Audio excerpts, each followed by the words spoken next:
नमस्कार किसान साथियों, हमारे YouTube channel Indian agri journey पर आप सभी का स्वागत है। मेरा नाम विक्रम सिंह शेखावत है। मैं पिछले 7 सालों से ये ग्रीन हाउस कर रहा हूँ और अभी फ़िलहाल में मैंने खीरे लगा रखे हैं। कुकुम्बर 3D वैरायटी है और अभी 1 महीने के हुए हैं ये।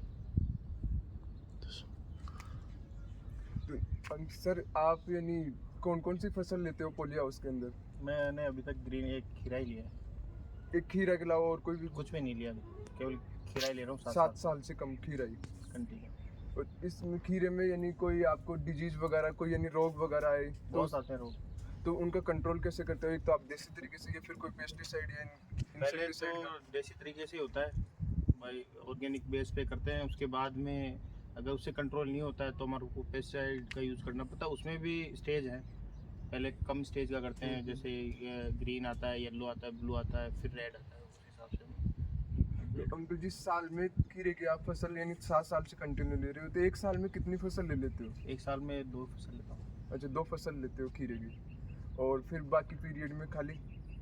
बाकी पीरियड में फसल को कोई 4 महीने की हो जाती है, कोई 6 महीने की हो जाती है, कोई 5, वैसे करके 1-2 महीने में स्लाइसन करता हूँ तो मेरा टाइम तो यानी खीरा की जब अपन सीड बुआई करते हैं, सीड बुआई करने के बाद में फिर कितने दिन तक यानी कितने दिन बाद में खीरा स्टार्ट हो जाता है हार्वेस्टिंग? वो डिपेंड करता है टेम्परेचर पे, मौसम पे, और मतलब पूरा टेम्परेचर पे ही डिपेंड करता है। जैसे गर्मी है, गर्मियों में 35 से 40 दिन में हो जाता है, सर्दियों में 50 से 60 दिन के अंदर चालू होता है।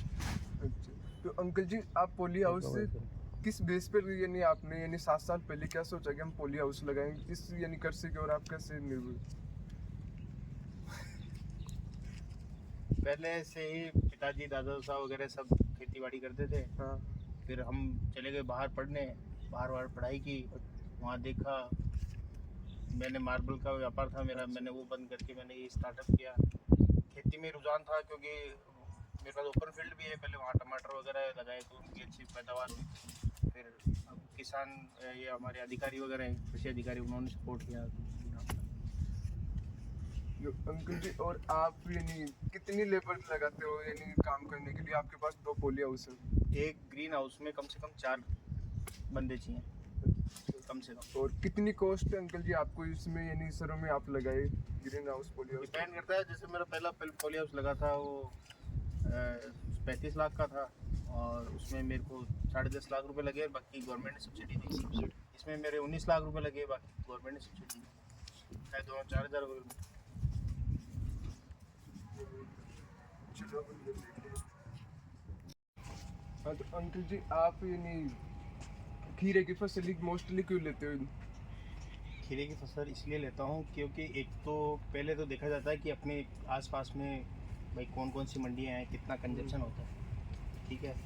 तो उस हिसाब से एक तो खीरे में वेट ज़्यादा होता है, ठीक है, तो प्रोडक्शन ज़्यादा होगा, ठीक है, और कम टाइम की फसल है तो इतना हो जाएगा। टमाटर लगाऊंगा तो साल भर चलेगी, उसमें कोई बीमारी आ गई तो मेरे को उसको साल भर खींचना पड़ेगा, ठीक है। और ये है तो इसको तो मैं 2 महीने खींच भी लूँगा, ख़त्म हो जाएगी, कोई इशू नहीं है। उसको साल भर के लिए और टाइम वेस्ट होता है, ठीक है। और दूसरा है अपना मंडी, तो मंडी में इतना, जैसे मैं टमाटर लगा लूँ, इतना कंजप्शन, छोटी मंडियाँ हैं सीकर चोमू, तो वहाँ इतना कंजप्शन होता नहीं। और खीरा है तो खीरे का क्या कंजप्शन है कि ज़्यादा सलाद वगैरह में बड़ी होटलों वाले या दिल्ली एक्सपोर्ट हो गया तो वो चल जाता है। और टमाटर वगैरह ये जो चीज़ें, शिमला मिर्च और टमाटर, वो केवल लोकल मंडियों में ज़्यादा बिकेगा नहीं, वो बाहर जाएगा। और इतनी छोटी मंडी वालों को इतना संपर्क होता नहीं है कि वो बाहर बेच सकें जी, इसलिए ज़्यादातर खिलाई करते हैं। तो अंकल जी आपका लगभग साल का कितना टर्नओवर जाता है? ये सब फसल पे डिपेंड करता है क्या टर्नओवर है क्या, क्योंकि फिर फसल है वो तो अच्छी हो जाती है, नहीं हो तो बस जुआ है एक तरह से जी। फिर भी एवरेज निकालना हो तो? एवरेज साल का ये मान के चलो 13 से 15 लाख के बीच में हो जाएगा। और आप जैसे 7 साल पहले पॉली हाउस नहीं था आपके पास तो उससे पहले नॉर्मल खेती करते थे, उसमें और इसमें आपको क्या यानी अंतर मिला बहुत ज़्यादा? इसमें और उसमें यही फ़र्क है, जैसे अभी बारिश का मौसम है तो उससे थोड़ा बचत हो जाती है। मैंने फार्म पॉन्ड बना रखा है तो पानी है तो पानी उससे मैं देता हूँ लिमिट।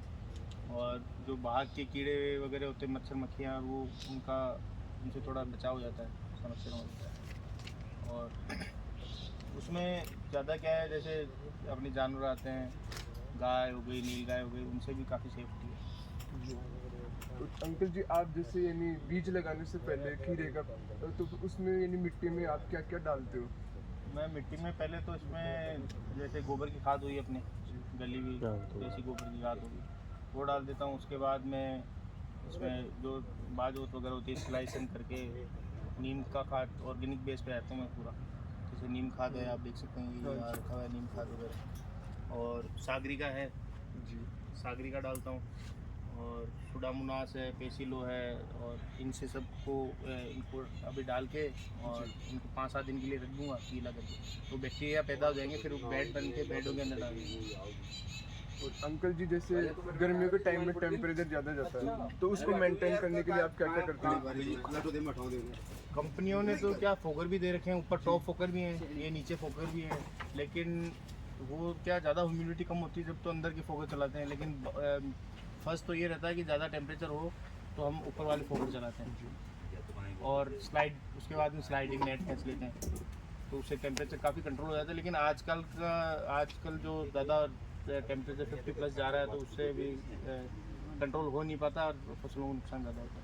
और अगर टेम्परेचर डाउन चला जाए सर्दियों के टाइम में, तो फिर उसको कैसे मेंटेन करोगे? उसके लिए तो केवल ये है कि आप इनको बंद करके रखो, जो इनके नेट्स हैं स्लाइड, ये नेट्स वगैरह हैं, इनको बंद करके रखो। ये स्लाइडिंग नेट है, पूरी पूरी खींच के रखो, और अंदर नीम का वो धुआं वगैरह कर दो, उससे टेम्परेचर कंट्रोल।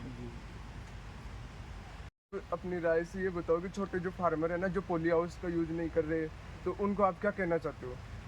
भाई जो एक तो स्टार्टअप करना चाह रहे हैं जो किसान, भाई छोटे किसान हैं जो अभी गेहूँ जो वगैरह पुरानी अपने सड़क जो खेती कर रहे हैं, उनको सड़क की खेती की तरफ आना भी चाहिए, और उनके पास इतना बजट नहीं हो पाता है कि वो ग्रीन हाउस नहीं लगा सकते, तो वो ओपन फील्ड में भी आजकल बहुत संसाधन है कि वो जैसे बेड मेकर का यूज़ करके ड्रिप सिस्टम लगा के सब्जियों का करके सब्जियां लगा सकते हैं, मल्चिंग सीट वगैरह लगा, उससे रोग प्रतिरोधक क्षमता भी बढ़ती है, और अपना घास फूस भी नहीं होता है। तो पहला तो स्टेज वही है कि वो करना चाहिए, और सर्दियों के लिए उसमें लो टर्नन भी लग जाती है कम बजट में, तो वो भी बेस्ट है। और उसके बाद में अगर वो अच्छा उनकी सोच वगैरह अच्छी हो कि अपन को आगे बढ़ना है, तो ये ग्रीन हाउस लगा सकते हैं। लेकिन जैसे बीच में मैंने लगाया, पहला मेरा ग्रीन हाउस की रेट अलग थी, अब दूसरे वाले की थोड़ी कॉस्टली ज़्यादा है, लेकिन अभी गवर्नमेंट की तरफ से अच्छी सब्सिडी है, 95% सब्सिडी है, तो हो सकता है लगा लेना चाहिए। तो अंकल जी, और आपके आसपास और भी फार्मर है, तो कितने लोगों ने पॉली हाउस का इनका ये लगा रखे हैं? मेरे आसपास में 6-7 किलोमीटर दूर है, मेरे गांव में तो नहीं है। मेरे गांव में पहला भी मेरा ही था, फर्स्ट भी मेरा ही है, और यहाँ से मेरोली है मेरे पास में, जी। और उसमें है 3-4 ग्रीन हाउस हैं। Thank you.